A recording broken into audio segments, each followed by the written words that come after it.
look at some examples of things that are preconditions for the possibility of knowledge, right? We could look at the self. How do we speak about knowledge without a knower, right? Doesn't it seem to necessitate some content, even though I can't perfectly define it, what a self is or what a knower is? I mean, to talk about knowledge assumes that there's some being or agent who has agency to know, to will not to know, or to have intentionality. So I'm going to say that any action of knowledge is assuming or presupposing a self, agency, or intentionality. Knowing for humans, I think you could argue, requires some conception of space-time. I may not know exactly how space-time works, but humans are constituted such that they learn things in space-time in a beginning, middle, end sequence. So I think space-time is a precondition of knowledge. I think that unity and diversity are categories that are necessary for the preconditions of knowledge, right? Picking out something amongst a class of things, or I could have used one and many, or I could have used genera, species, particular, etc.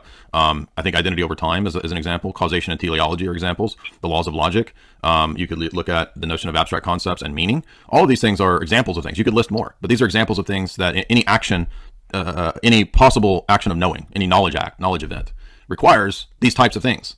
These things are not under the immediate purview of the action of knowledge, right? So for me to say that the tree outside my office is green, even though I'm not studying these things on my whiteboard here, these things on the whiteboard already have to be the case as preconditions for me to be able to say something like the tree is green, and for that to be actually the case, right? So we're gonna say that, assuming for the sake of argument that is the case, just as a test example of some knowledge event, right?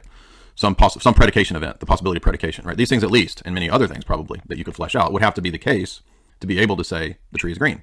These are preconditions, and they're prior to any evidentialist type of knowledge. That's why we keep stressing this against evidentialists, is that I'm not going to grant to the atheist his evidentialist claims about this or that thing when he hasn't accounted for these things, which are necessary for evidential claims at all, you see.